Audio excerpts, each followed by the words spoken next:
النبي صلى الله عليه وسلم أن يوم الجمعة سيد أيام عيد المسلمين. سلف الصالح أن الخطبة فيها مكان ركعتين، فإذا صعد الخطيب المنبر وشرع في الخطبة فلا يتكلمن أحدكم، فقد ورد أن رسول الله صلى الله عليه وسلم قال: إذا قلت لصاحبك يوم الجمعة أنصت والإمام يخطب فقد نظرت. وفي حديث آخر: ومن نظر فلا جمعة له. أنصتوا واستمعوا وأطيعوا رحمكم الله. أنصتوا واستمعوا وأطيعوا رحمكم الله. أنصتوا واستمعوا وأطيعوا رحمكم الله.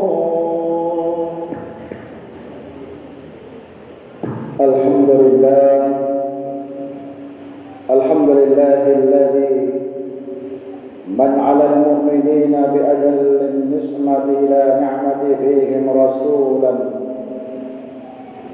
يخرجهم إلى النور من الظلمات. وأشهد أن لا إله إلا الله وحده لا شريك له، أخص أهل بيت النبي صلى الله عليه وسلم بأشرف المناقب والفضول، وقضاهم بعد النبيين على من سواهم من البشر، وهباهم بمزايا لم تصل لغيرهم فخرا ولا ندى. وأشهد أن سيدنا ونبينا محمدا عبده ورسوله الصادق الوعد الأمين. اللهم صل وسلم وكرم على هذا النبي الكريم سيدنا ومولانا محمد وعلى آله وصحبه ومن تبعهم بإحسان إلى يوم الدين. أما بعد، فيا عباد الله، أوصيكم وإياي بتقوى الله، فقد فاز المتقون. اتقوا الله حق تقاته ولا تموتن إلا وأنتم مسلمون. معاشر المسlimin, sidang jamaah Jumat rahimakumullah, marilah kita bersama-sama meningkatkan keimanan dan ketakwaan kita kepada Allah Subhanahu wa taala dengan menjalankan segala apa yang diperintahkannya dan menjauhi apa saja yang dilarangnya. Ketahuilah bahwa di antara haknya Nabi Muhammad sallallahu alaihi wasallam adalah suatu kewajiban yang harus dilaksanakan oleh kaum muslimin. Paling besar haknya setelah haknya Allah Subhanahu wa taala. Dan tidak ada seorang pun yang dapat dan mampu untuk melaksanakan haknya Nabi Muhammad sallallahu alaihi wasallam, untuk membalas jasa Nabi Muhammad sallallahu alaihi wasallam walaupun apapun yang kita lakukan. Walaupun kita bersujud kepada Allah Subhanahu wa taala di atas api tanpa henti selama 1000 tahun, walaupun kita mengorbankan seluruh harta, bahkan walaupun berkorban dengan seluruh dunia dan isinya, kita tidak akan dapat membalas jasa-jasa serta melaksanakan haknya Nabi Muhammad sallallahu alaihi wasallam. Kaum muslimin sidang jamaah Jumat yang berbahagia, ketahuilah bahwasanya termasuk dari haknya Nabi Muhammad sallallahu alaihi wasallam yang wajib kita lakukan, yang wajib kita laksanakan, yang wajib kita terapkan sebagai umatnya adalah mencintainya serta mencintai keluarganya, sebagaimana disebutkan di dalam hadisnya, uhibbullaha lima yad'ukum bih min ni'amihi wa uhibbuni bihubbillah wa uhibbu ahli baiti. Maksudnya, hendaklah kalian mencintai Allah yang telah memberikan berbagai macam kenikmatan kepadamu. Dan cintailah aku, kata Rasulullah, karena cinta kalian kepada Allah. Dan cintailah keluargaku jika kalian cinta kepadaku. Ma'asyiral muslimin rahimakumullah. Maka cinta kepada Rasulullah sallallahu alaihi wasallam serta keturunannya merupakan sebuah kewajiban yang wajib dilakukan oleh setiap kaum muslimin, siapapun dia, baik dia seorang mujtahid maupun seorang muqallid, dan barang siapa yang mengaku bahwasanya kita sudah cinta kepada mereka, akan tetapi tidak ada bukti pada dirinya dengan kita memperlakukan mereka dengan baik, dengan kita memuliakan mereka, kita menghormati mereka, kita mempermudah urusan mereka, serta kita memperhatikan keperluan-keperluan mereka, maka pengakuan itu adalah pengakuan yang bohong, sebuah pengakuan yang tidak diikuti dengan pembuktian, sebuah pengakuan yang hanya diucapkan dengan omongan semata. Bahkan jika ada di antara kita yang memperlakukan mereka para keturunan Nabi Muhammad sallallahu alaihi wasallam dengan perlakuan yang buruk, yang menyakitkan hati fisik mereka, baik dengan ucapan, tindakan maupun tulisan, maka berarti orang yang semacam ini adalah seorang munafik yang dibenci oleh Nabi dan Rasulnya, seorang yang terfitnah di dunia maupun di akhirat.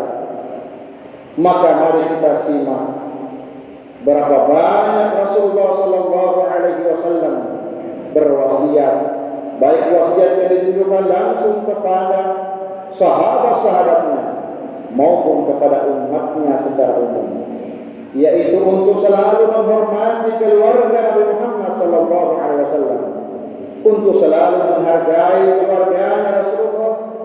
Ketahuilah bahwa wasiat Nabi yang demikian bukanlah untuk kepentingan Nabi kita Muhammad sallallahu alaihi wasallam ataupun untuk kepentingan keluarga Nabi Muhammad sallallahu alaihi wasallam, tetapi sebenarnya adalah untuk kepentingan umatnya kaum muslimin yang paling utama yang diharapkan oleh Nabi kita Muhammad sallallahu alaihi wasallam, supaya kita ada hubungan dengan Nabi Muhammad, begitu juga mendapatkan syafaat Nabi Muhammad, begitu juga kita akan mendapatkan cintanya Rasulullah, dan begitu juga kita akan mendapatkan perhatian dari Nabi Muhammad sallallahu alaihi wasallam.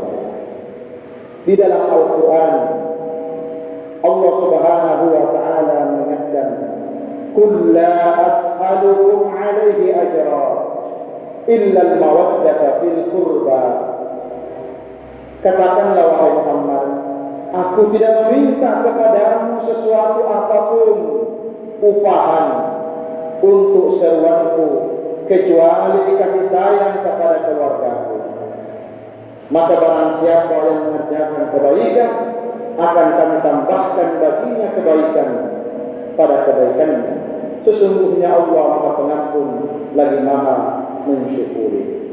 Ayat ini menunjukkan bahwa Nabi Muhammad sallallahu alaihi wasallam tidak meminta supaya umatnya mencintai keluarga serta keturunannya, akan tetapi justru Allah yang memerintahkan Nabi untuk mengatakan, di mana ayat tersebut diawali dengan kata-kata, "Katakanlah wahai Muhammad," supaya umatnya selalu cinta kepada nabinya dan keluarganya.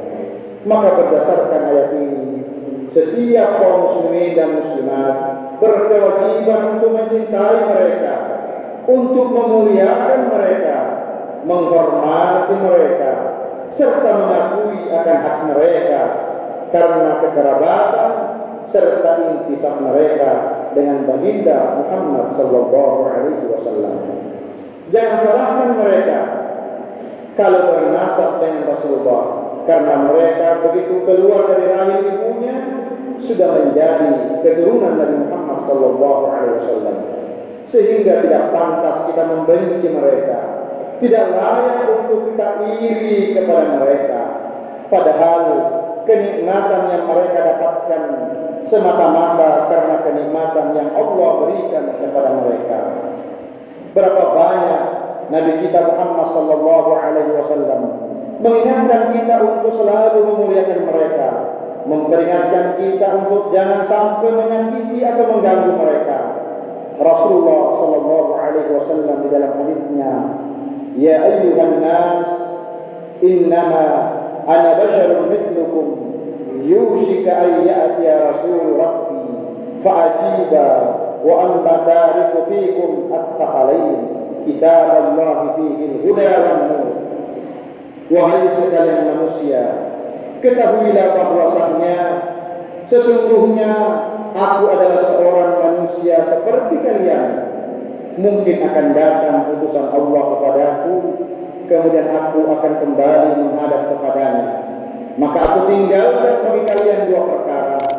Yang pertama adalah kitab Allah, yang di dalamnya terdapat petunjuk dan cahaya.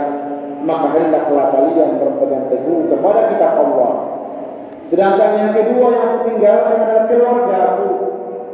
Aku ingatkan kalian dengan Allah kepada keluargaku. Aku ingatkan kalian kepada keluargaku. Aku ingatkan kalian kepada Allah dengan keluargaku. Maka hendaklah dan waspadalah serta berhati-hatilah kita sebagai seorang mukmin, sebagai seorang muslim yang sangat sayang kepada agamanya, yang ingin memelihara agamanya serta urusan akhiratnya. Jangan sampai membenci salah satu dari keluarga maupun keturunan zuriyah dari Nabi Muhammad sallallahu alaihi wasallam, termasuk sahabat-sahabatnya, karena yang demikian itu akan membahayakan kepada kehidupan dunia dan akhirat kita. Orang yang semacam ini berarti telah membuat suatu perbuatan yang sangat mengganggu Nabi kita Muhammad sallallahu alaihi wasallam. La yadkhulu qalbi rajulin iman hatta yuhibbukumullah wa liqarabatikum minni. Kata Rasulullah, tidak akan masuk iman di dalam hati seseorang yang mana di dalam hatinya mereka tidak mencintai kerabatku, tidak mencintai keluargaku. Ma'asyiral muslimin rahimakumullah, law anna rajulan sabana baina ar-rukni wal maqam wa shalla wa sama thumma laqiya Allah wa huwa mu'min li ahli baiti Muhammadin dakhala an-nar. Jika seandainya ada seseorang di antara kalian yang melaksanakan i'tikaf antara rukun dan maqam, di sana dia hanya melakukan salat, berpuasa di siang hari, tetapi di hatinya ada benci kepada keluarganya Rasulullah, maka jika dia mati pasti masuk ke dalam neraka. Ma'asyiral muslimin rahimakumullah. Oleh karena itu, di saat yang saat ini banyak isu-isu yang mengatakan bahwa saat ini tidak ada lagi keluarganya Rasulullah, tidak ada lagi cucunya Rasulullah, tidak ada lagi keturunannya Rasulullah. Maka ketahuilah perkataan ini adalah perkataan yang batil, merupakan perkataan yang salah besar, kesalahan yang fatal, karena tidak sesuai dengan bukti ilmiah, di mana ayat dalam Al-Quran menerangkan bahwa nasab Rasulullah akan datang dan tidak akan pernah berhenti. Ahlu baiti fikum mathalus safina bi nuhin man raqibaha naja wa man takhallafa anha halaka. Kata Rasulullah, perumpamaan keluargaku di antara kalian adalah seperti perahunya Nabi Nuh alaihissalam. Barang siapa yang menaikinya, maka dia akan selamat. Tetapi barang siapa yang enggan menaikinya, maka dia akan tenggelam dan terbawa arus kesesatan. Sahri wa nasabin yang tafi illa sahri wa nasabin la yankatu ila yaumil qiyamah. Kata Rasulullah, setiap kemuliaan dari suatu nasab, kemuliaan dari suatu keluarga akan terputus kecuali kemuliaannya nasabku kemuliaannya keluargaku tidak akan terputus hingga datangnya hari kiamat. Ma'asyiral muslimina rahimakumullah.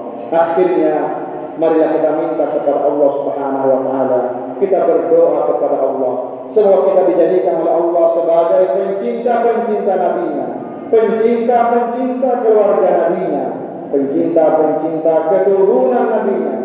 Semoga kita termasuk yang memuliakan mereka.